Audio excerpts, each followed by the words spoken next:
ওকে ওকে ওকে ওকে, nice nice. B section থেকে কয়জন আছি? হাত তুললেই ভালো হয়। বি সেকশনে আছি, ঠিক আছে। আচ্ছা, বি সেকশনে অনেকেই আছি। তারপর ওকে, অনেকেই আছি। সি সেকশন থেকে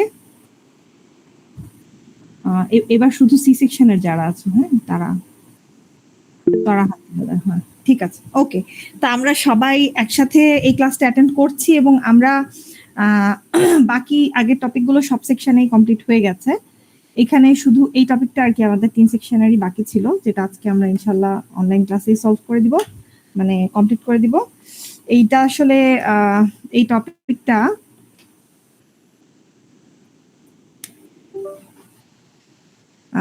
কোয়ান্টিটেটিভ অ্যানালাইসিস আর কি, quantitative analysis of stream network.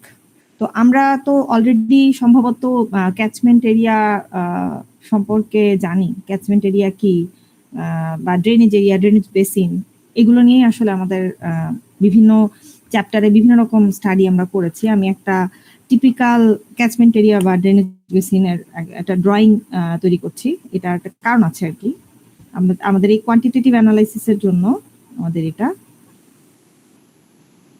এই ড্রয়িংটা লাগবে আর কি, মানে টু হ্যাভ অ্যান আন্ডারস্ট্যান্ডিং যে এই চ্যাপ্টারে আমরা আসলে কি নিয়ে স্টাডি করতে যাচ্ছি। তো এইটা ছিল আমার একটা টিপিক্যাল টপ ভিউ, হ্যাঁ, of A catchment area or drainage basin.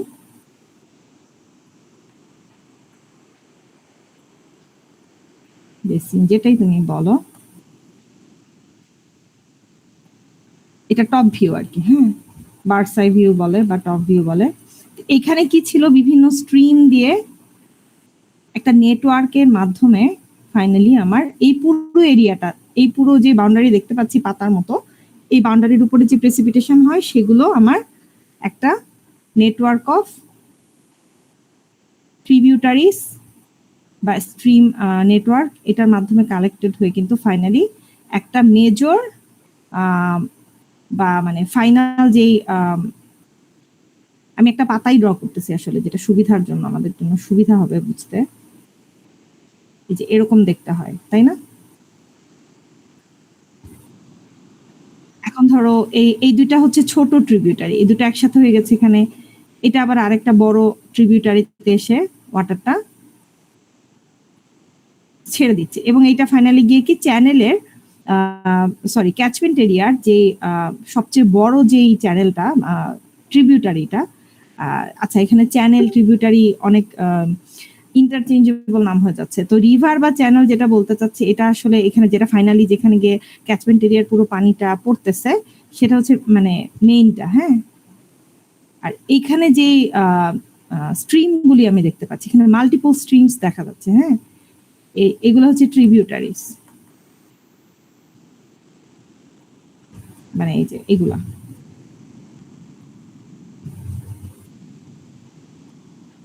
এগুলো সব হচ্ছে ট্রিবিউটারি। তো এই ট্রিবিউটারি গুলা কি করে, এই এরিয়াটা থেকে বিভিন্ন পার্ট থেকে পানি কালেক্ট করে করে দিচ্ছে, দিয়ে ফাইনালি গিয়ে আমার ক্যাচমেন্ট এরিয়ার পুরো পানিটাকে একসাথে একটা আউটলেটের মাধ্যমে, যেমন এটা হচ্ছে আমার কি আউটলেট, একটা ফাইনাল যে ট্রিবিউটারিটা, এটা সবচেয়ে বড় যে ট্রিবিউটারিটা ফাইনাল, সেটা দিয়ে শেষমেশ কালেক্টেড হয়ে আমার রিভার চ্যানেলে এসে পড়তেছে। তো এখানে আমার দেখেও এটা বোঝা যাচ্ছে যে সবগুলি ট্রিবিউটারির কন্ট্রিবিউশন কিন্তু সমান হয় না, মানে সবগুলি ট্রিবিউটারি কিন্তু একই রকম পানি কালেক্ট করে না বা একই রকম সাইজের হবে না। যেমন এই যে ছোট যেগুলো হচ্ছে একটা ছোট এরিয়া থেকে হয়তো কালেক্ট করছে, হয়তো এই ট্রিবিউটারিটা একটা ছোট এরিয়া থেকে পানিটা কালেক্ট করছে, কিন্তু এই ট্রিবিউটারিটা যেটা, এটা একটা বড় পুরো এরিয়াটাকে রিপ্রেজেন্ট করতেছে। সো এইটার গ্রেড সমান না আর কি, সেটা বলতে চাচ্ছি। তো এখানে যে স্ট্রিম গ্রেড বা র্যাঙ্কিং এর বিষয়টা আছে, সেটা এখানে স্টাডি করা হবে। আমরা একটু দেখে আসি। স্ট্রিম অর্ডার বা র্যাঙ্ক এখানে বলতেছে, এখানে হায়ারার্কিক্যাল পজিশন অফ ইন্ডিভিজুয়াল, ওই যে ট্রিবিউটারি বলছিলাম সেগুলির হায়ারার্কিক্যাল পজিশন আছে, অর্থাৎ যেটা কম এলাকার পানিটা কালেক্ট করছিল ছোট ট্রিবিউটারি সেটা হায়ারার্কিতে কি নিচের দিকে, আর যেটা হচ্ছে একটু বড় ট্রিবিউটারি সেটা হায়ারার্কিক্যালি পজিশন মানে উপরের দিকে, তাই না? এখন উপরে বা নিচে বলতে কি বোঝাচ্ছে সেটা একটু পরে আমরা দেখবো, নাম্বারিং আমরা করছি কিভাবে। তো আমার ড্রেনেজ সিস্টেমের মধ্যে যত রকম ট্রিবিউটারি আছে এটাকে হায়ারার্কিক্যাল পজিশনে সাজানো বা একটা পজিশন দেয়া, এই হায়ারার্কি অনুযায়ী একটা পজিশন দেয়া, এটি হচ্ছে র্যাঙ্কিং করছি আমি, বিভিন্ন ট্রিবিউটারি গুলাকে আমি একটা র্যাঙ্কিং সিস্টেমের মধ্যে আনছি। এটার অবজেক্টিভ হচ্ছে আমি যাতে এখন কোয়ান্টিটেটিভলি আর কি আমার ড্রেনেজ বেসিনের যেই আউটপুটটা আছে এটা আসলে এই ট্রিবিউটারি গুলির মাধ্যমে কিভাবে ডিফাইন্ড হচ্ছে আর কি, সেটাকে কোয়ান্টিটেটিভলি আমি অ্যানালাইসিস করতে পারি। অবজেক্টিভ দেখো, to obtain comparison among different drainage basins, তার মানে আমার একটা ড্রেনেজ বেসিনে কতগুলো ট্রিবিউটারি আছে, কোন র্যাঙ্কের আছে, এইটা ওই ড্রেনেজ বেসিনের ক্যারেক্টারিস্টিক্সকে ডিফাইন করে, এবং এইটা আসলে দুইটা আলাদা আলাদা বেসিনকে যখন আমি কম্পেয়ার করতে যাব এই ইনফরমেশনটা আমাকে হেল্প করবে। আরেকটা হচ্ছে to understand different relationship among different aspect of drainage pattern of the same basin. Drainage pattern একটা আলাদা চ্যাপ্টার আছে তোমাদের, ওইটা এখানে বলছি না, মানে এখানে বলতে চাচ্ছে যে তোমরা অলরেডি বুঝতে পারতেছো যে ড্রেনেজের প্যাটার্নটা কিরকম হবে, এখানে ছোট ছোট ট্রিবিউটারি কতগুলো দরকার পড়বে বা আছে অলরেডি, বড় ট্রিবিউটারি কতগুলি আছে, এই ডিফারেন্সের সাথে প্যাটার্নটা রিলেটেড। তো এই যে রিলেশনশিপটা এটা কিছুটা আমরা বুঝতে পারবো আর কি এই অ্যানালাইসিসটার মাধ্যমে। তো এখন আমাকে আসো এই র্যাঙ্কিংটা করতে হবে, এটার জন্য আমার একটা মেথড ফলো করতে হবে। আমরা যে মেথডটা নিয়ে আলোচনা করব সেটা হচ্ছে Horton's system of stream ranking. এখানে এই মেথডটার আন্ডারে streams with no tributaries, streams বলতে বুঝাচ্ছি হচ্ছে যে কোনো একটা এই পাতা বরাবর যে শিরা উপশিরা দেখতে পাচ্ছি, যে কোনো একটা উপশিরাকে চাইলে একটা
আনতে পারবো না, তাই না? আমি অর্থাৎ আমার মিনিমাম ভ্যালুটা তো নিচে আসবে, অর্থাৎ অ্যাভারেজ লেংথ অফ অর্ডার 1 কে আমি আবার কি দিয়ে ভাগ দিব, তাই না? তো এটা 2 দিয়ে শুরু হবে, average length of order 2 divided by average length of order 1। Average বা মিন লেংথ একই কথা, মিন আর অ্যাভারেজ লেংথ একই কথা। তো এই তো আমরা দুইটা রেশিও বের করা শিখলাম, একটা হচ্ছে তোমার বাইফার্কেশন রেশিও আর একটা হচ্ছে তোমার লেংথ রেশিও। এই দুইটা রেশিও এখন আমরা একটা সিমুলেশন মানে একটা ম্যাথমেটিক্যাল প্রবলেমে যাব, তার আগে একটু এখানে দেখে নেই যে বিভিন্ন অর্ডারে কিভাবে আমি রিপ্রেজেন্ট করি, ট্যাবুলার ফরম্যাটে আমি কিভাবে জিনিসটাকে রিপ্রেজেন্ট করি। একটা ক্যাচমেন্ট এরিয়াতে ধরো 1 2 3 4 5 5টা র্যাঙ্কের স্ট্রিম আছে, এতগুলা করে আছে, 13টা আছে, 9টা 6টা 3টা 1টা, এবং এইটা গ্র্যাজুয়ালি যে কমতেছে এটাও আমার কাছে মেক সেন্স করে আর কি, যে আমি দেখতে পাচ্ছি যে ছোট ছোট যে ট্রিবিউটারি সেগুলোই সংখ্যা বেশি হবে, যত একটু বড় ট্রিবিউটারি গুলি হবে ওগুলো আসলে সংখ্যায় ধীরে ধীরে কমবে, এবং ফাইনালি সবচেয়ে বড়টা একটাই থাকবে। এটা কিন্তু এটা যদি আমি টেবিলে নাও দিয়ে থাকি, ইউ অলরেডি নো ইট, যে stream with the highest order or rank will only have the number of stream as 1। এটা কিন্তু তোমাদেরকে পরীক্ষায় আমি না দিলেও তোমরা ধরে নিতে পারবা। আচ্ছা, তারপরে বাইফার্কেশন রেশিও বের করব কিভাবে, number of stream of any order divided by number of stream of next higher order. তো 13/9, 9/6, 6/3, 3/1, এভাবে করে আমি 4টা রেশিও পেলাম। এরপরে চাইলে আমি 4টার অ্যাভারেজ এখানে বের করতে পারি। তারপরে মিন লেংথে আসো, মিন লেংথ হচ্ছে কি, mean length of any order divided by mean length of previous order. তাহলে 9.6/6.2 এখানে আসছে, 29/9.6, 52.7/29, 115/52.7। এভাবে করে আমি লেংথ রেশিও গুলা পেলাম, এবং এগুলোর অ্যাভারেজ করলে আমি চাইলে অ্যাভারেজ লেংথ রেশিও হিসেবে প্রকাশ করতে পারি।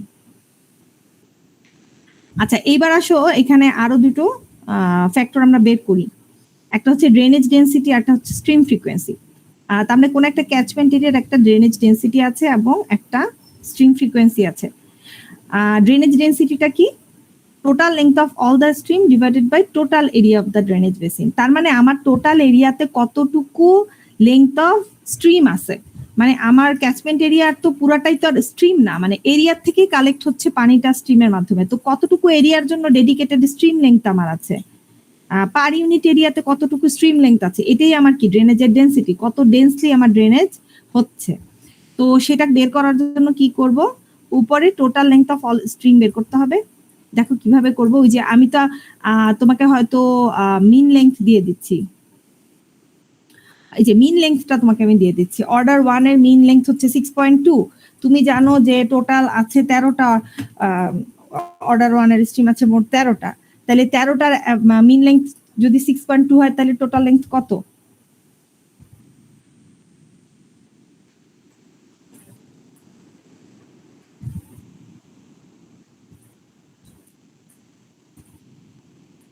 Hello ma'am 13 × 6.2। আচ্ছা, তো ঠিক আছে, তারপরে তোমার 9.6 × 9, 29 × 6, এই যে তুমি বের করছো বিভিন্ন অর্ডার র্যাঙ্কের জন্য, এগুলাকে সাম করে দিবা। সাম করে দিলে আমার টোটাল যত বিভিন্ন র্যাঙ্কের ড্রেনেজ আছে সবগুলো টোটাল লেংথ আমি পেয়ে গেলাম, সেটাকে আমি আমার ড্রেনেজের এরিয়া বেসিনের এরিয়া দিয়ে ভাগ করে দিলাম। আচ্ছা, এখন তাইলে এটির ইউনিট কি হবে, উপরে লেংথের ইউনিট, নিচে এরিয়ার ইউনিট। সো এটা চাইলে তুমি মাইল বাই মাইল স্কোয়ার বা কিলোমিটার বাই কিলোমিটার স্কোয়ার এভাবে দিতে পারো, বা 1/মাইল 1/কিলোমিটার এভাবেও দিতে পারো। ঠিক আছে, এই কোয়েশনটা আমাদের কাছে ওকে আছে, ক্লিয়ার? Yes miss. ওকে, তারপরে আমরা বের করছি স্ট্রিম ফ্রিকোয়েন্সি। স্ট্রিম ফ্রিকোয়েন্সিটা হচ্ছে কাউন্ট আর কি, এটার কোনো কি ইউনিট নাই, মানে আমার ফ্রিকোয়েন্সিটা পার ইউনিট এরিয়াতে আমি মেজার করছি। সো এটার ইউনিট বলতে পারো যে পার ইউনিট এরিয়া, এটাই ইউনিট। নাম্বারটা হচ্ছে নাম্বার পার ইউনিট এরিয়া। তো আমি কতগুলো আমার স্ট্রিম আছে, বিভিন্ন নাম্বার অফ স্ট্রিম গুলো আমার সাম করে দিব, অর্থাৎ অর্ডার 1 এর হচ্ছে 13টা, অর্ডার 2 এর 9টা, অর্ডার 3 এর 6টা, তো টোটাল বিভিন্ন অর্ডারের আমার কতগুলি স্ট্রিম আছে সেটা যোগ করে জাস্ট আমি এরিয়া দিয়ে ভাগ করলে পাবো স্ট্রিম ফ্রিকোয়েন্সি। তো এখানে আমরা লেংথ দিয়ে কিন্তু মাল্টিপ্লিকেশন নাই, দেখো শুধু যোগ করতেছি, বিভিন্ন কাউন্ট অফ স্ট্রিম গুলাকে আমি যোগ করে বলতেছি যে আমার পার ইউনিট এরিয়াতে এতগুলা স্ট্রিম আছে, যেটাকে স্ট্রিম ফ্রিকোয়েন্সি বলছি। আচ্ছা, এখানে তোমার রিলেশনশিপ দেখানো আছে যে নাম্বার অফ স্ট্রিমের লগ এর সাথে আর কি তোমার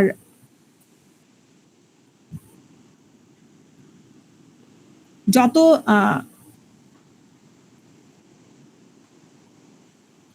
স্ট্রিম অর্ডারই বোঝাচ্ছে এটা না,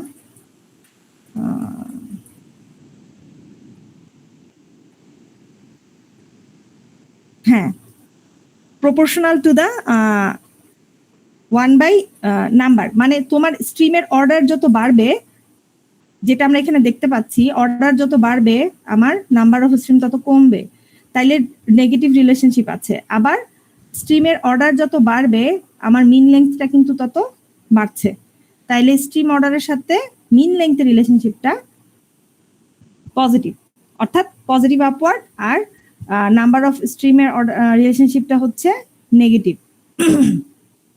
ডাউনওয়ার্ড রিলেশনশিপ আর কি। তো এটা আমাদের মেক সেন্স করে। অলরেডি আমরা দেখেছি যে স্ট্রিমের অর্ডার যত বাড়তেছে ওটার কাউন্টটা কমতেছে লাইক দিস, এবং অ্যাভারেজ লেন্থ বা মিন লেন্থটা এইভাবে বেড়ে যাচ্ছে আর কি অর্ডার বাড়ার সাথে সাথে। ঠিক আছে, এই পর্যন্ত ওকে আছি আমরা? কারো কোনো কোয়েশ্চেন থাকলে এখন করতে পারো, যদি না থাকে আর কি তাহলে আমরা একটা সিমিলার ম্যাথ প্রবলেম এখন করব। আচ্ছা ঠিক আছে।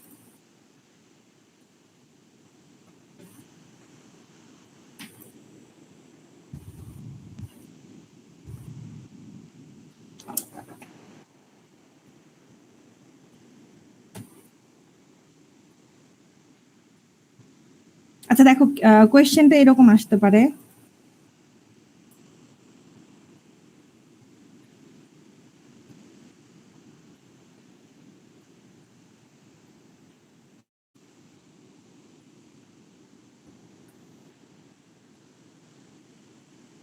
স্ট্রিম ফ্রিকোয়েন্সি ক্যালকুলেট করতে হবে।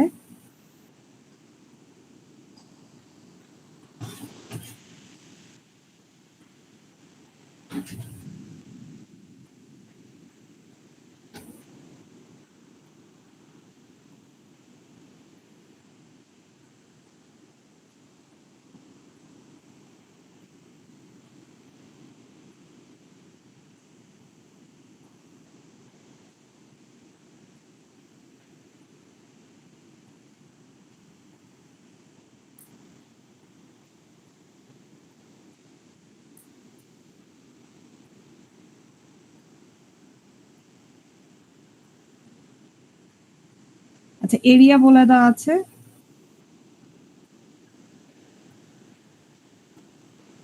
এইটা। এখন আসি আমার কি টেবিল আছে একটু দেখি। এই ধরনের টেবিল হয়তো আমরা দেখব।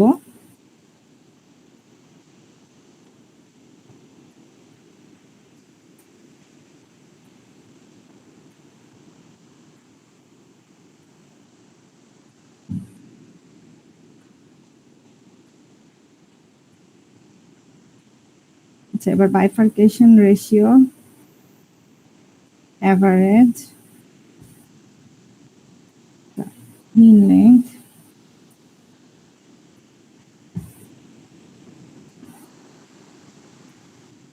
LMI বলছি, length ratio, average length ratio. ধরে নেন ওটা পুরোটা একসাথে আমি একটা টেবিলে দেখাচ্ছি।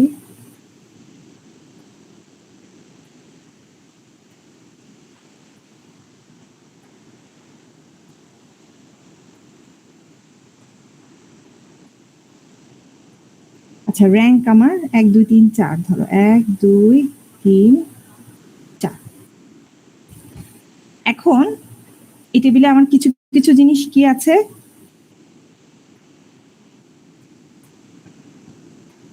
বের করতে হবে আর কি আমাকে, আর কিছু কিছু জিনিস আমার গিভেন আছে।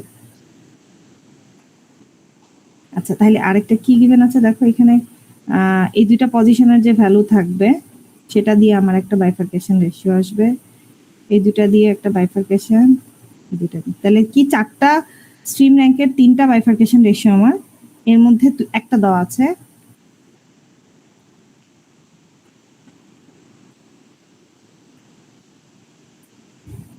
আবার অ্যাভারেজটা বলে দেওয়া আছে, অর্থাৎ এই 3টা ভ্যালুর অ্যাভারেজ বলে দেওয়া আছে যে এটা বের করতে হবে, এটা বের করতে হবে। অ্যাভারেজটা বলা আছে 2.492। তারপরে এখানে তোমার 4টা স্ট্রিমের মিন লেংথ গুলির মধ্যে আমার লাস্টেরটা শুধু দেওয়া আছে, বাকি 3টা বের করতে হবে। আচ্ছা, মিন লেংথ গুলির মধ্যে অ্যাভারেজ আসবে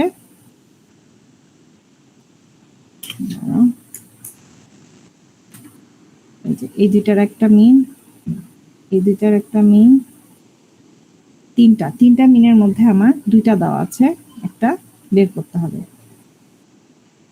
ফাইনালি এগুলোরও অ্যাভারেজ আমার দেওয়া আছে।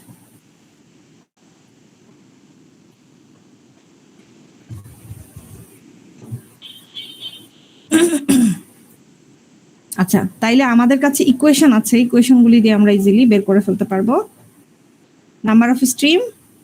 আচ্ছা, প্রথমে আসি অ্যাভারেজ বাইফার্কেশন রেশিও দেওয়া আছে, এখানে লাস্টেরটা বলা নাই কিন্তু এটা আমরা জানি কত। লাস্টেরটা 2 হবে মিস। কেন? 1 4 One নম্বরে 1 হবে। 1 হবে, এটা হচ্ছে হাইয়েস্ট। এর চেয়ে হাইয়েস্ট মানে এর চেয়ে হাই আর কোনো র্যাঙ্ক নাই, তাহলে সেটার অবশ্যই নাম্বার অফ স্ট্রিম 1ই হবে এটা, ঠিক আছে? তো আমি এটা বের করে ফেলবো। রেশিওটা 2 বলছিলাম আর কি। না না, রেশিওর কথা বলছি না তো, নাম্বার অফ স্ট্রিমস এটা এখানে বলছিলাম কিন্তু আমরা যে সবচেয়ে হাইয়েস্ট অর্ডারের যে স্ট্রিম, ধরো নাম্বার 5 এখানে সবচেয়ে হাইয়েস্ট অর্ডার, এটা 5 অর্ডারের কি 2টা স্ট্রিম থাকা সম্ভব? যেহেতু এটা সবচেয়ে হাইয়েস্ট, যেটা দিয়ে ফাইনালি আউটলেট দিয়ে পানি যাচ্ছে, এটা একটাই হবে, ঠিক আছে? এটার কাউন্ট অলওয়েজ 1। তো নাম্বার অফ স্ট্রিম আমি যদি এটা কোনো কারণে নাও দিয়ে থাকি, অলরেডি নো যে এটা কি 1 হবে, যেহেতু এটা highest rank of the stream network, তাহলে এটার কাউন্ট অলওয়েজ 1ই হবে। তাহলে এটা বের করে ফেলছি। এখন আসো, এটা বের হয়ে গেছে। এখন আসো যে দেখো আমার বাইফার্কেশন রেশিও আমি চাইলে এটা এখন বের করতে পারবো কিভাবে, কত হবে? Number of stream of any order divided by number of stream of next higher order. তাহলে 3/1 হবে এটা, সরি 1 হবে এটা, এটা হবে 3, রাইট?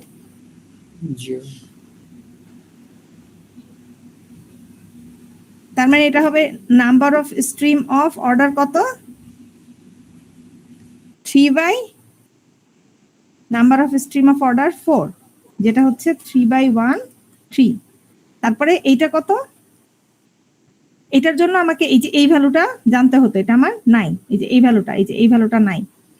আচ্ছা, কিন্তু আমার কি আছে এখন, এটা যদি 3 থাকে, এটা যদি এইটা ভ্যালু দেয়া থাকে, এইটাও যদি আমার দেয়া থাকে, তাইলে ইজিলি আমি বাইফার্কেশন রেশিও, এখানে ধরো যদি আমি বলি 1 2 3, তাহলে বাইফার্কেশন রেশিও 3টা বের হইলো, বাইফার্কেশন রেশিও 1টা দেয়া আছে 2.143, তাহলে বাইফার্কেশন রেশিও 2টা কি হবে? অ্যাভারেজ বাইফার্কেশন রেশিও একে 3 দিয়ে গুণ করব, তারপর সেটা থেকে বাকি দুটা ভাগ দিয়ে দিব, বিয়োগ দিয়ে দিব, -2.143 -3। তাহলে এটা কত আসবে?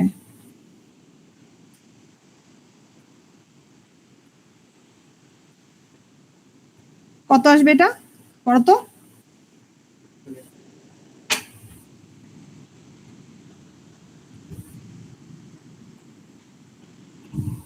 ম্যাম 2.333। 2.333, ঠিক আছে।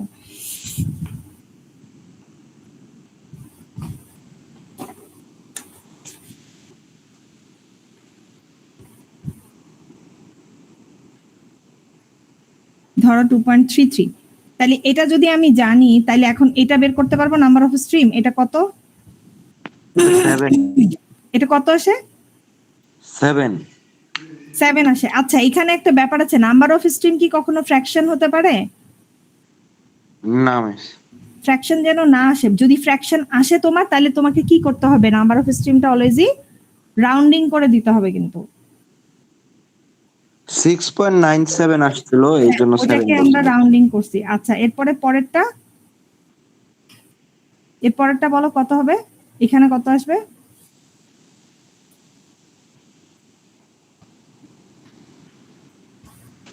এটা 15। এটা 15, ঠিক আছে। এখন যার যার ক্যালকুলেশন অনুযায়ী এগুলো আমরা একটু কম বেশি কিন্তু হতে পারে, রাউন্ডিং এর যেহেতু এখানে ব্যাপার আছে, কারোর একটু কম বেশি হতে পারে, সেটা অসুবিধা নাই। বাট আমাদের number of stream will always be rounded figure, মানে এটা কখনো কোনো ফ্র্যাকশন হবে না। ঠিক আছে, তারপরে আমাদের লেংথ রেশিও গুলাতে খুব সহজেই আমরা পারবো। এখানে আমরা এটাকে বের করি, এটা কত আসবে?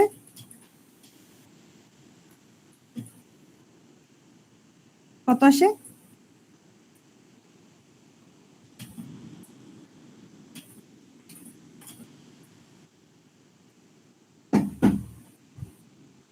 ম্যাম 2 আসে।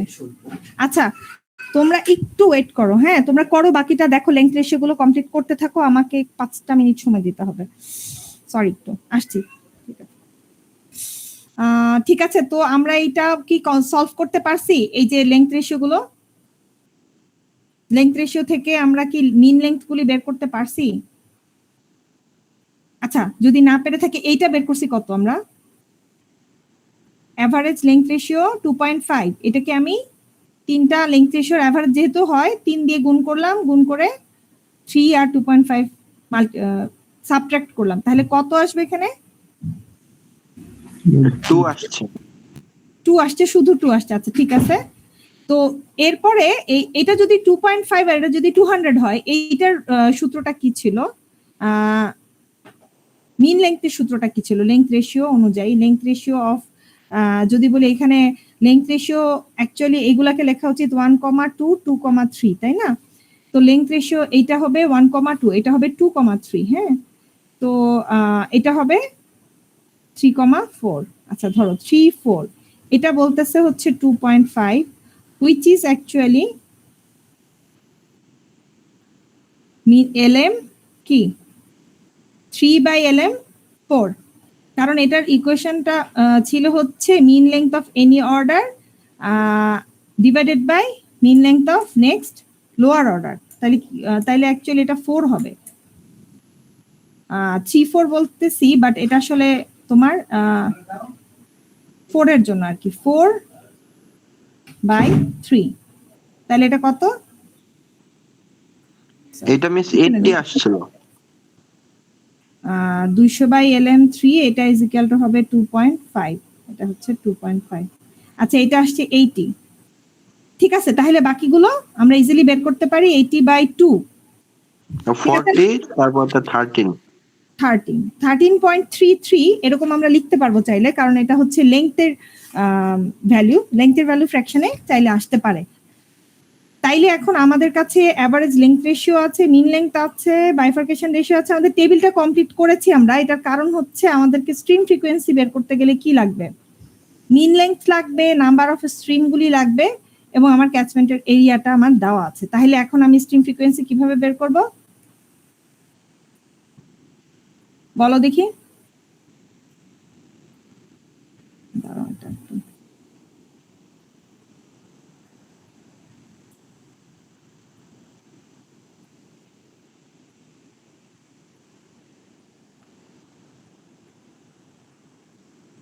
এটা হচ্ছে সামেশন অফ কি এনএসআই মাল্টিপ্লাইড বাই এলএমআই। প্রত্যেকটা র্যাঙ্কের আলাদা আলাদা স্ট্রিমের কাউন্ট, অর্থাৎ কতগুলি স্ট্রিম আছে সেটার অ্যাভারেজ লেংথ কত, এটা মাল্টিপ্লাই করলে total length of the stream আমি পাবো। ও, সেটা হচ্ছে কি ড্রেনেজ ডেনসিটির ইকুয়েশন, সেটা কিন্তু স্ট্রিম ফ্রিকোয়েন্সির ইকুয়েশন না, রাইট? আমি স্ট্রিম ফ্রিকোয়েন্সি ক্যালকুলেট করতে বলছি, বাট লেটস সে তুমি ড্রেনেজ ডেনসিটিও ক্যালকুলেট করছো।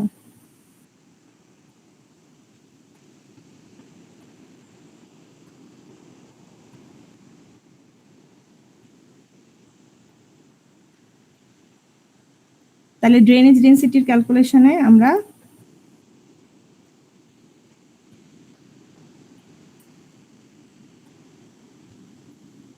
কি করব? টোটাল লেংথ গুলো আমার আনতে হবে, তাই না? 15, অর্ডার 1 এর নাম্বার অফ স্ট্রিম হচ্ছে 15, অ্যাভারেজ লেংথ হচ্ছে 13.33, সেটার সাথে যোগ করব কিন্তু, হ্যাঁ যোগ করব কোনটা? র্যাঙ্ক 2 এর স্ট্রিমের কাউন্ট 7টা, অ্যাভারেজ লেংথ হচ্ছে 40, এভাবে 3 এর হচ্ছে 3টা, অ্যাভারেজ লেংথ হচ্ছে 80, এবং ফাইনালি 4 এর একটাই থাকে, তার কি একটাই স্ট্রিম থাকে অলওয়েজ, এটার লেন্থ হচ্ছে 200। তো টোটাল আমার যতটুকু লেন্থ অফ স্ট্রিম আছে সেটাকে আমি এরিয়া দিয়ে ভাগ করব। এখন এখানে কিন্তু তোমরা প্রশ্ন করছো না যে এই ইউনিটগুলো কিসে আছে, মিন লেন্থ গুলা কোন ইউনিটে আছে, এটা তো আমাকে দেখতে হবে আর কি, তাই না, বা জানতে হবে, কারণ আমার ইউনিট ছাড়া আমি কিন্তু বুঝাতে পারবো না যে আমার কোন ইউনিটে আমি ড্রেনেজ ডেন্সিটিকে প্রকাশ করব। আইডিয়ালি আমার লেন্থের ইউনিট আর এরিয়ার ইউনিট কম্প্যাটিবল হওয়া জরুরি। অর্থাৎ উপরে আমি যদি নিচে যদি আমার কিলোমিটার স্কোয়ারে এরিয়া থাকে, উপরে আমার কিলোমিটারে লেন্থ বসবে। তো এই কারণে এখানে যেন আমার কিলোমিটারে এই মিন লেন্থ আছে এটা মেক শিওর করে নিই আমরা। যদি না থাকে তাহলে কি করতে হবে, কনভার্ট করে নিতে হবে কিলোমিটারে। যদি মাইলে থাকে, অন্য কোনো ইউনিটে থাকে, মিটারে থাকে, তাহলে আমি কিলোমিটারে কনভার্ট করে নিব যাতে আমি ওইভাবে লিখতে পারি। আর যদি কনভার্ট না করি সেক্ষেত্রে আমাকে কি ইউনিটটা ওইভাবে লিখে দিতে হবে কিন্তু।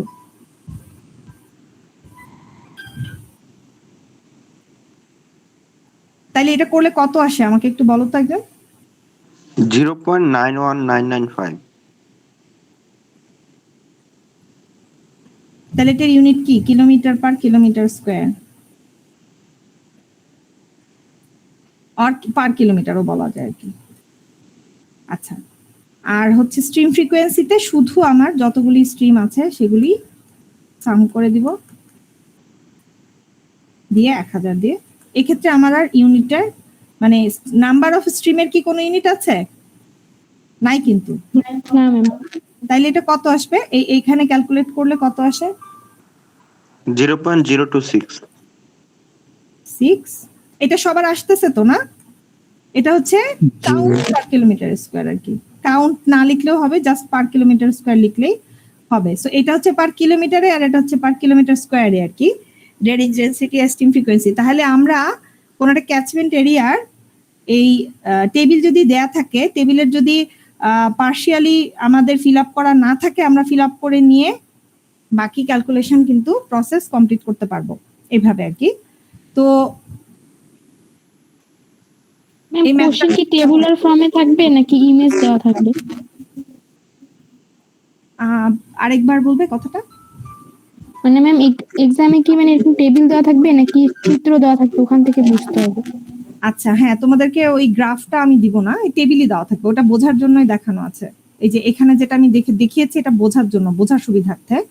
তোমাদের এক্সামে থাকলে এই ধরনের ট্যাবুলার ফরম্যাটে আমি তোমাদেরকে দিয়ে দিব নাম্বার অফ স্ট্রিম অথবা তোমার লেন্থ যেগুলো, অর্থাৎ যতটুকু ইনফরমেশন আমার পুরো টেবিলটা ফিল আপ করার জন্য দরকার ওইটা তোমাদের দেয়া থাকবে। বাকিটা তোমাদেরকে ফিল আপ করে এখানে যেভাবে ম্যাথটা করেছি আমাদেরকে সিমিলার ওয়েতে সলভ করতে হবে। Okay ma'am. ওকে, আচ্ছা এখন এই ম্যাথটা কি কঠিন না সহজ নাকি মিডিয়াম? অনেক সহজ মিস। তাইলে সি সেকশনের যারা আছো তাদের জন্য তোমাদের ক্লাস টেস্টের সিলেবাস তাইলে এটা ঠিক আছে, এটার মতন সিমিলার একটা প্রবলেম আমরা তোমাদেরকে সিটিতে দিব। এক্সাক্ট একদম সেম থাকবে না, সো তোমাদেরকে কি কনসেপচুয়ালি ক্লিয়ার থাকতে হবে।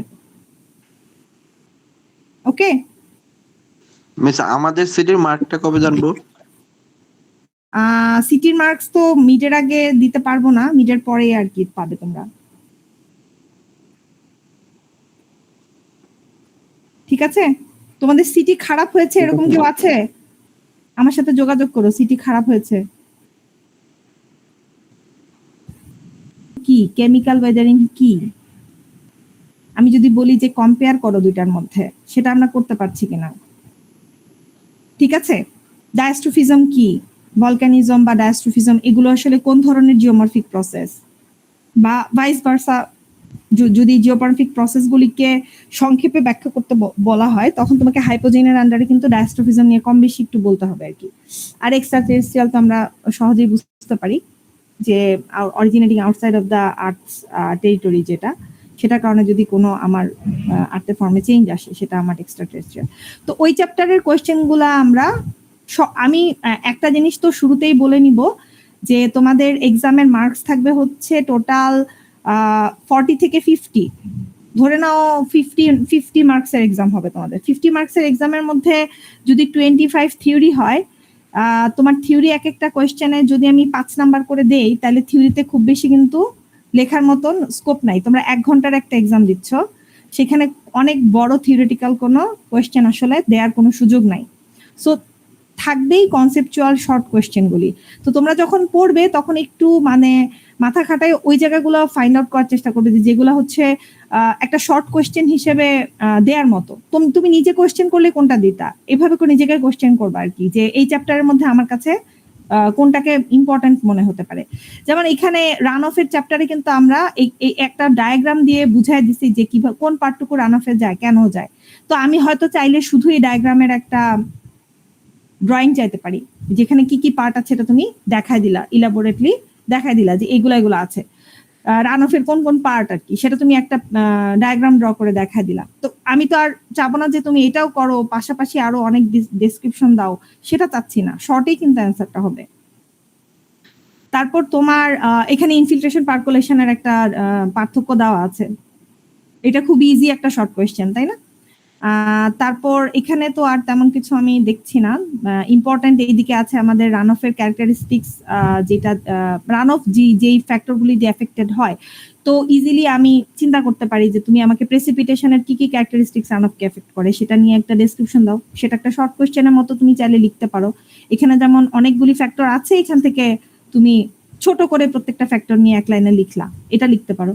তারপর তোমার ড্রেনেজ বেসিনের ক্যারেক্টারিস্টিক্সটা একটু বড়, মানে এখানে যদি আমি শুরু থেকে শেষ পর্যন্ত বলি, তোমাকে যদি চাই যে ড্রেনেজ বেসিনের কোন কোন ক্যারেক্টারিস্টিক্স রান অফকে এফেক্ট করে, তো তুমি জাস্ট কি করবা, নামগুলিকে মেনশন করছো, ডিটেইলে ডেসক্রাইব কিন্তু করার প্রয়োজন নাই। যে হ্যাঁ ফর্ম ফ্যাক্টর, কম্প্যাক্টনেস কোএফিসিয়েন্ট বা বেসিনের সাইজ, শেপ, তারপরে তোমার সারফেস ম্যাটেরিয়ালের কি কি প্রপার্টি, ধরো তোমার ইনফিল্ট্রেশনের ক্যাপাসিটিটা, ময়েশ্চার কন্ডিশন, এগুলো আমার ড্রেনেজ বেসিনের ক্যারেক্টারিস্টিক্স হিসাবে রান অফকে এফেক্ট করে। কিন্তু যদি আমি স্পেসিফিক্যালি বলি যে ফর্ম ফ্যাক্টর কি, সেক্ষেত্রে হয়তো তোমাকে ফর্ম ফ্যাক্টরটা ইলাবোরেট করে লিখলা, তুমি ইকুয়েশনের মাধ্যমে দেখালা, বা কম্প্যাক্টনেস কোএফিসিয়েন্ট কি সেটা হয়তো একটা ডায়াগ্রাম এবং ইকুয়েশনের মাধ্যমে তুমি চাইলে দেখাতে পারো। তারপরে তো আমরা এখানে রেশনাল মেথড নিয়ে কথা বলছি, খুবই ইম্পর্টেন্ট একটা method for calculating peak runoff for any catchment area বা ড্রেনেজ বেসিন। এটার কি রেশনাল মেথডটা কি, কেন পপুলার, এটা নিয়ে হয়তো সংক্ষেপে এক দুইটা লাইন তুমি চাইলে লিখতে পারো। তারপর তোমার এখানে যে অ্যাজাম্পশন চারটা দেওয়া আছে খুবই ইম্পর্টেন্ট, তাই না? আমি চাইলে তোমাকে জাস্ট আমি একটা শর্ট কোশ্চেন এরকম হয়তো বলতে পারি যে রেশনাল মেথডের অ্যাজাম্পশন গুলো কি কি, তুমি সেটা বুঝে লিখতে পারো কিনা। মুখস্থ করতে গেলে হয়তো মাথায় অনেক সময় আসবে না, বাট এটা যখন আমরা ক্লাসে বলেছি, আমরা কিন্তু একটার সাথে আরেকটা কিভাবে লিঙ্কড এটা নিয়ে মানে বুঝিয়েছি ক্লাসে বা বুঝেছি। তো বোঝা থেকে যদি লিখো আরো বেটার হবে আর কি। তো অ্যাজাম্পশন গুলি চাইলে একটা শর্ট কোশ্চেন হতে পারে। একটা হাইড্রোগ্রাফের নেচারটা কি, কেন এরকম হয়, এটা নিয়েও আমরা ক্লাসে কথা বলেছি। সো তুমি একটা প্রেসিপিটেশনের হাইড্রোগ্রাফ, টিপিক্যাল হাইড্রোগ্রাফের ছবি কিরকম হয়, কেন হয়, এক দুই লাইনে তুমি চাইলে ব্যাখ্যা করতে পারো। তারপরে তোমার টাইম অফ কনসেন্ট্রেশনের ডেফিনেশন, এটাও আমরা বলেছি যে ফার্দেস্ট পয়েন্ট থেকে আউটলেট পর্যন্ত যে পাথটা কভার করে এটা যেতে যতটা সময় লাগে ওইটাই আমার টাইম অফ কনসেন্ট্রেশন। এরপরে এইখান থেকে তো আমি হয়তো তোমাদের কোনো ডিটেইল এখানে আইডিএফ কার্ভের ইকুয়েশন বা গ্রাফ কিভাবে আসলো এগুলো কোনো থিওরিটিক্যাল কোয়েশ্চেন হিসেবে থাকবে না, কিন্তু এখানে থাকলে হয়তো তোমার যেরকম সম্ভবত সেকশন এর ক্লাস টেস্টে এই প্রবলেমটা ছিল, তো এরকম সিমিলার ম্যাথ প্রবলেম তোমাদের থাকতে পারে। ম্যাথ প্রবলেম গুলো সবগুলাই কি 5 নাম্বারের প্রশ্নই হবে। তাইলে আমি যদি 25-এ এক্সাম নেই, সরি কি বলে 50-এ এক্সাম নেই, তাহলে কয়টা কোশ্চেন দিতে পারবো? আচ্ছা, ম্যাথ প্রবলেমে মেবি আমি আরেকটু নাম্বার বেশি দিব তোমাদেরকে। সেক্ষেত্রে তোমাদের ম্যাথ প্রবলেমের কাউন্ট যদি আমি 10 করে দেই, 10 বা 8 করে দেই, সেক্ষেত্রে 4টা, বাকিটাতে তোমাদের থিওরি কোশ্চেন থাকবে আর কি। 5 নাম্বার বা ছোট শর্ট কোশ্চেন 2 নাম্বার এরকম থাকতে পারে। তো ম্যাথ প্রবলেম গুলাতে তোমাদের নাম্বার অটোমেটিক্যালি একটু বেশি হবে, সেক্ষেত্রে পার্সেন্টেজটা 50 বা তার বেশি আসতে পারে আর কি। তো এরকম ম্যাথ প্রবলেম যেগুলো তোমরা ক্লাস টেস্টে পেয়েছো আর কি, এরকমই তোমরা সিমিলার একটু ভ্যারিয়েশন আলা হয়তো তোমরা ফাইনালে পেতে পারো, বাট সবই কনসেপচুয়াল আন্ডারস্ট্যান্ডিং থেকে। যেমন আমরা এখানে একটা প্রবলেম নিয়ে প্র্যাকটিস প্রবলেম দেখানো আছে, এটা আমরা এইভাবে করি নাই, বাট একটা সহজ ভার্সন আমরা করেছি, রাইট? এমন কোন সেকশন কি আছে যে এইটার একটা সহজ ভার্সন ক্লাসে করে দিই নাই? সম্ভবত এ সেকশন আছে, রাইট? জি মিস। জি ম্যাম। আচ্ছা, সেই ক্ষেত্রে এই সেকশনের সাথে আমার দেখা হবে ইন পারসন, তখন আমরা হয়তো একটা ডিসকাশন করতে পারি। যদি তোমরা না বুঝে থাকো আমি তোমাদেরকে আবার ওটা দেখাই দিব। বাট এটার মতন একটা ম্যাথ প্রবলেম হয়তো কম্বাইন করে আমি আগেরটার সাথে কম্বাইন করে হয়তো একটা ম্যাথ প্রবলেম, বড় ম্যাথ প্রবলেম দিতে পারি, যেখানে কিনা আমি একটা সেম ক্যাচমেন্ট এরিয়ার হয়তো আমি দেখো এখানে কিন্তু অলরেডি আমরা রেশনাল মেথডে পিক রান অফটা ক্যালকুলেট করেছি। তো ইফ আই ওয়ান্টেড, আমি কিন্তু চাইলে এখানে একটা ড্রয়িং দিয়ে বলতে পারতাম যে ওইখানকার ওই ক্যাচমেন্ট এরিয়ার দুইটা পার্টের কোএফিসিয়েন্ট আলাদা, ড্রেনেজ কোএফিসিয়েন্ট আলাদা, সরি কি কোএফিসিয়েন্ট অফ রান অফ আলাদা। তখন কিন্তু আমার এই যে এই ম্যাথটার মতন একটা প্রবলেম ওইখানে কি হয়ে যেত, ইনকর্পোরেটেড হয়ে যেত আর কি। তো আমি সেটা বলছি যে কম্বাইন করা পসিবল। তো তোমরা তোমাদের মতো একটু চিন্তা করবে। রিভার ট্রান্সপোর্টেশন এই চ্যাপ্টারটা আমি অনেক বেশি তোমাদেরকে মানে এইখানেই আমি একটু তোমাদেরকে সহজ করতে চাই জীবন। এখান থেকে আমি স্পেসিফিক যেগুলো বলছি ওগুলাই হয়তো বা দিতে পারি। ধরো তোমার রিভার ট্রান্সপোর্টেশন কি, এটা একটা মানে জাস্ট তোমার মতন করে তুমি লিখবে, এখান থেকে মুখস্থ করে লেখার কিছু নাই। রিভার ট্রান্সপোর্টেশন হচ্ছে পার্টিকেল ক্যারি করছে অ্যালং ইটস পাথ, যে পার্টিকেলগুলি সে পাচ্ছে লোড আকারে পাচ্ছে, এটা যে ক্যারি করার যে ক্যাপাসিটিটা সেটা ট্রান্সপোর্টেশন হিসেবে, রিভার ট্রান্সপোর্টেশন হিসেবে ডিফাইন। এবং এখানে কোন কোন ফ্যাক্টর তাকে এফেক্ট করে এগুলোর এত ডিটেইলে হয়তো আমি যাচ্ছি না। পার্টিকেলের সাইজ, ভলিউম, ভেলোসিটি, এই জিনিসগুলো হচ্ছে রিভারের ট্রান্সপোর্টেশন পাওয়ারকে এফেক্ট করে, এগুলো আমরা জানি বা জানতে হবে আর কি। লোড, ক্যাপাসিটি, কম্পিটেন্স, এগুলোর ডেফিনেশন আমাদেরকে জানতে হবে। লোড কয় ধরনের হয় এটাও একটা প্রশ্ন, এটা চাইলে আমি একটা শর্ট কোশ্চেন হিসেবে চাইলে দিতে পারি, লোড কয় ধরনের কি। আর তোমার বেড লোডের মুভমেন্টটা কেমন হয় এটাও শর্ট কোশ্চেন হিসেবে দেওয়া পসিবল, এইটা আমি দিচ্ছি না। Channel changes in the flood কিভাবে ঘটে, এই ইনসিডেন্টটা আমি তোমাদেরকে ক্লাসে অনেক ইলাবোরেটলি বলেছি, বাট এটাকে যদি আমি কোয়েশ্চেনে দিতে চাই maybe it will be too long. সেক্ষেত্রে আমাদের ম্যাথ প্রবলেমের পার্সেন্টেজ মানে নাম্বার কমিয়ে আমাকে থিওরি দিতে হচ্ছে আর কি। আমি তোমাদেরকে বড় থিওরিটা দিচ্ছি না, সো এটা ইউ ক্যান অমিট।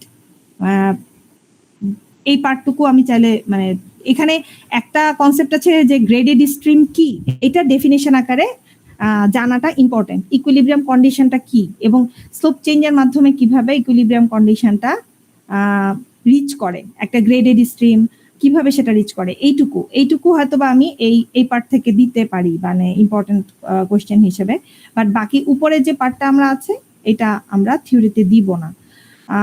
বাট তোমাদের কনসেপচুয়াল, হ্যাঁ আচ্ছা আমারই কি হেডফোনের সমস্যা নাকি সবারই আমার আজকে কথা অস্পষ্ট লাগছে? আচ্ছা কেউ কিছু বলছিলে সম্ভবত। আপনার কথা খুব ভালো করে বোঝা যাচ্ছে। আচ্ছা আমার কথা কি মানে ক্ল্যারিটিতে সমস্যা আছে কিনা? থাকলে না কিন্তু ম্যাম আগে ঠিক বলবেন। আছে ঠিক আছে ঠিক আছে মানে আমরা তো ডিভাইস ইউজ করছি, ডিভাইসে কিন্তু কম বেশি থাকে। যেমন আমার হেডফোনে আমি জানি না, আমার শুনতে অসুবিধা হচ্ছে আজকে, এটা হতে পারে আমার হেডফোনেরই সমস্যা। এখন তোমাদের যদি শুনতে অসুবিধা হয়, আজকের ক্লাসটা কিন্তু ইম্পর্টেন্ট, বুঝতে পারছো? মানে চুপ করে মানে যদি থাকো তাহলে তোমাদেরই হয়তো পরে গিয়ে একটা অসুবিধা, আমি কিন্তু সেটা চাচ্ছি না। তো আমাকে কিন্তু ক্লিয়ারলি একটু বলবে যদি প্রবলেম থাকে আর কি। ঠিক আছে, তো এই থিওরিটা আমি তোমাদের কমেন্ট করেছি। বাকি আমি ইকুইলিব্রিয়াম স্ট্রিমের কনসেপ্টটা কি এটা কোয়েশ্চেন এরকম থাকতে পারে যে গ্রেডেড স্ট্রিম কি, what is graded stream, how does the slope adjust to maintain the condition of equilibrium in a graded stream, এই ধরনের একটা প্রশ্ন থাকতে পারে ছোট। এরপরে তোমার longitudinal profile of A stream, এইটার প্রুফটা আমরা ক্লাসে দেখেছি এবং এটার রিলেটেড ম্যাথ প্রবলেম করেছি। দুইটাই ইম্পর্টেন্ট, প্রুফটাও ইম্পর্টেন্ট, ম্যাথ প্রবলেমগুলোও আসতে পারে ছোট কোশ্চেন হিসেবে এগুলি। প্রুফটাও থাকলে হয়তো 5 মার্কসের, ম্যাথ প্রবলেমটাও হয়তো ম্যাথে যে ধরনের নাম্বার আমি দিচ্ছি প্রবলেমগুলোতে 8 to 10 এই ধরনের নাম্বার থাকবে। এরপর থেকে রিঅ্যাডজাস্টমেন্ট অফ দ্য স্ট্রিম গ্রেড, এইটাও আমি তোমাদেরকে অমিট করছি। এই পার্টটাও থিওরির জন্য আপাতত দিচ্ছি না, মানে তোমাদের মিডের জন্য এটা সিলেবাস না, ফাইনালে তো আমি করাবো না, সো এক্সামের জন্য না আর কি। কিছু কিছু জিনিস আসলে আমরা ডিসকাশনের জন্যই ক্লাসে আলোচনা করেছি, জানার জন্য, কারণ আমাদের কোর্সের ম্যাটেরিয়াল হিসেবে জানাটা আমাদের জন্য মানে we are bound to know, এই কারণে আমরা ডিসকাস করছি আর কি। এক্সামে হয়তো আমি তোমাদেরকে দিব না। আচ্ছা এইবার আসি এইখান থেকে যে রিটেন পার্টটা আছে, এইটাকে বেসিক্যালি আমি যে প্রথমেই যে প্রুফটা আছে যে ভেলোসিটি স্কোয়ারের সাথে আমার পার্টিকেলের diameter proportional maximum size of the particle, সেটাকে রিপ্রেজেন্ট করতেছে এই ডায়ামিটারটা, এটার একটা প্রুফ আছে। এই প্রুফটা আমরা এক্সামের জন্য নাই আমাদের, মানে আমরা এটা পড়ি নাই। বাট কেউ যদি চায় পড়তে পারে, এটা ইন্টারেস্টিং দেখার জন্য যে কিভাবে আসলে জিনিসটা অ্যাপ্লাই হয়। সো এটা আমাদের এক্সামের সিলেবাস না, ওটা বাদ। এখান থেকে আমাদের এক্সামের জন্য ইম্পর্টেন্ট ট্র্যাকশন বা ড্র্যাগ ফোর্স কি, কিভাবে এখান থেকে আমি ট্র্যাকশন প্রেসারের এক্সপ্রেশনটা পাই, এটা প্রুফ হিসেবে আসতে পারে, অথবা এইটার সাথে সিমিলার ম্যাথ প্রবলেম আসতে পারে। আচ্ছা, এই যে ট্র্যাকশন ফোর্সের সিমিলার ম্যাথ প্রবলেম আমি খুবই একটা সহজ ভার্সন একটা ক্লাসে মনে হয় দেখাইছি। কোন সেকশনে আমি দেখাইছি আসলে, এটা তোমরা আছো? আচ্ছা, তাইলে বি সেকশনে দেখানো হয় নাই। মিস এ সেকশনেও একটা দেখাইছিলেন। এ সেকশনেও দেখাইছিলাম, ঠিক আছে, তাহলে বি সেকশনে দেখানো হয় নাই। ওকে, ঠিক আছে, অসুবিধা নাই। আমার মনে হয় এটা দেখানো, আমি তোমাদেরকে দরকার হইলে আরেকটা ক্লাস নিতে পারি, মানে নেক্সট উইকের যে ক্লাস আছে বি সেকশনের সেটা নিতে পারি।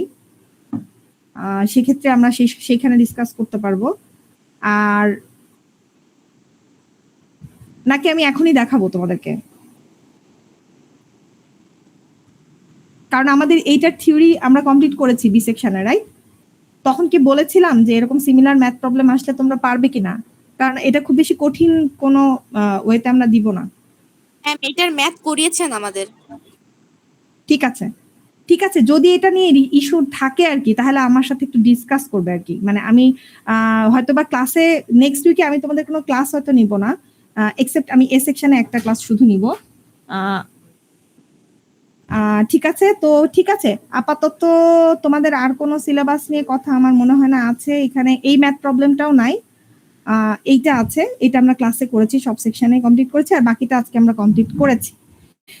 তো মোটামুটি এটাই আর কি আমার তোমাদের যেটা সাজেশন দেওয়ার ছিল ফর মিড। আমার মনে হয় আমরা আর উই গুড, বাট আমাদের কি কোনো আরো কনফিউশন আছে?